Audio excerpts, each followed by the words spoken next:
question, I'll answer it in a very unique way. Someone was complaining. So, Jovia, these days you're so tax biased. Every answer you're giving us is about taxes, taxes. It means you're prioritizing taxes more than anything else. So, how about this managerial end? I want to tell you, I'm still the same Jovia, all in one. I do taxes, I do management, I do accounts, I look at audits, I look at reviews, I look at assurance, I look at a lot of things. Okay? So the reason I was prioritizing tax is because we're in the tax season and those people needed like really quick answers so that they proceed with their tax filing. Some of them end up coming back to us and we end up doing their taxes. So I thought they needed priority. Now, about you, you asked me, I have a challenge. I'm the founder of the entity, but I have issues with the succession. Planning is becoming an issue with me. I don't know what to do. Let's first accept the reality. Founder led entities have that huge issue when it comes to the personality of owner being embedded in the brand strategy and the, you know, connection. So when you say these owner led entities, first of all, their teams are used to their personality.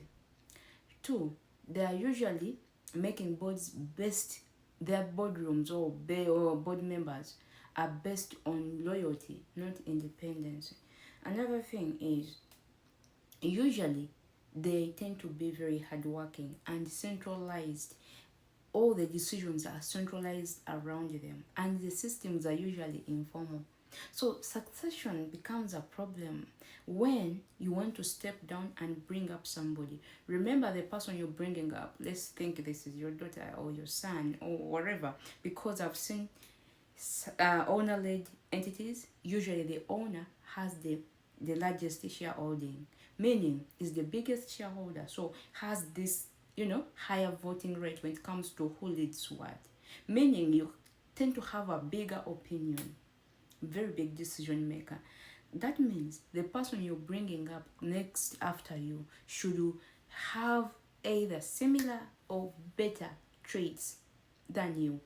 Take an example. I'm stepping down and I'm putting up my daughter up or my son into my roles. I would like to see him or her perform better than I've performed. That implies if I've been centralized, people I've been working with, maybe the boardroom, the board members are full of my friends. They are just loyal to me, not independent. Their decisions may not be as independent as expected, but they're just real decisions because of the connection and the network we have. My son may not have the same network and connection with them, may not be friends with them. So they are going to have to be independent at this particular point.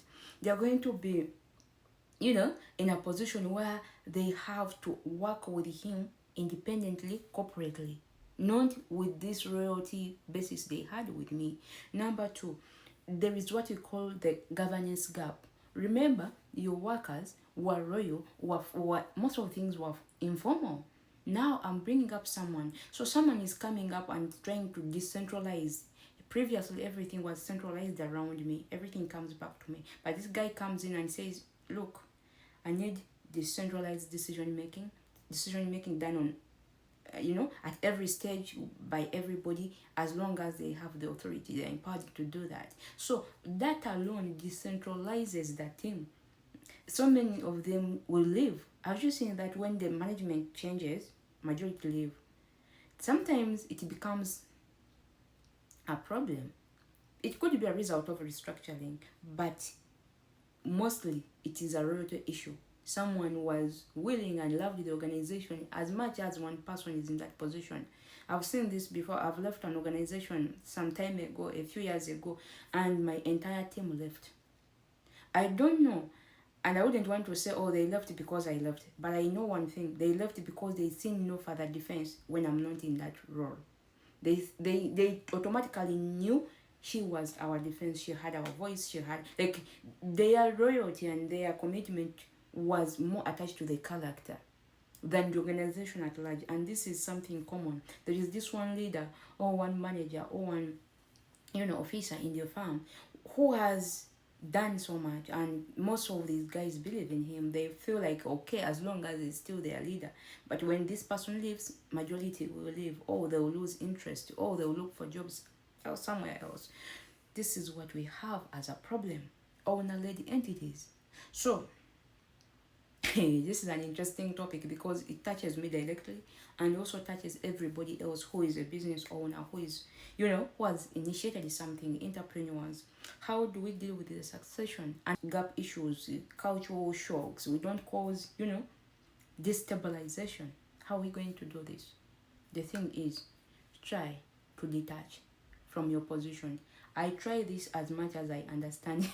Every day I try. If you follow me on my personal accounts, I'm a totally different person from my business accounts. Detaching myself from my role, from my position, is something I do on a daily basis. And when I pass out something to be done, I pass it out as a leader in that capacity. When I come to my social handles personally, I tend to be me. When I meet these people on one-on-one personal matters, maybe we are in soccer, we usually meet on weekends and have fun, and I am me, Jovia. Why am I doing that? I'm trying so much to detach from the other role, and I try to make the policies standard and outstanding for everybody, not for my friends, not for my royalty, not for my whatever who is closer to me. The reason I'm doing this is to make sure whoever comes in lands into the policies and modifies them his or her way, not the jovial way. And I try so much to show them whenever I'm in the office, I'm sitting on my computer, I'm approaching them, I'm in meetings, I am that leader. Outside, in the corridors, lunch breaks, everything, I am jovial. Social media handles where it's me as jovial. I am me, jovial, not their leader, not their boss, not their manager. Why do I do that? So that they tend to get the difference between me in the office and me outside. So that policies are done not on a biased basis, but on the leadership, managerial, and general purpose basis. I don't know if I've answered you, but I want you to know there is a big problem when it comes to emotional attachment. Emotionally, you know, we struggle to separate when it comes to me being me and me being a leader, me being your boss and me being your colleague. We have that emotional attachment problem. We struggle to separate that. But the best way you can handle this, have policies, respect the policies yourself. It will force the rest to respect the policies. Because, give an example, I come, clean my office, clean my table, do my stuff. As much as we have a cleaner, but I come, I don't have to wait for her. Then for you, the manager, whatsoever, there is no way you can say, oh, I'm not sitting because I'm waiting for the cleaner to come clean my chair, then I sit. Come on, if I can't clean my chair and sit and do work, then do the same. Why? I'm doing that so that the next person, when he comes in and says everybody should clean after themselves, it shouldn't be a problem for you. I don't know if I have answered you. There is a lot to consider here. There is a lot of personal feeling attached to this thing. But the truth is, succession planning is a struggle, a true struggle when it comes to owner-led entities.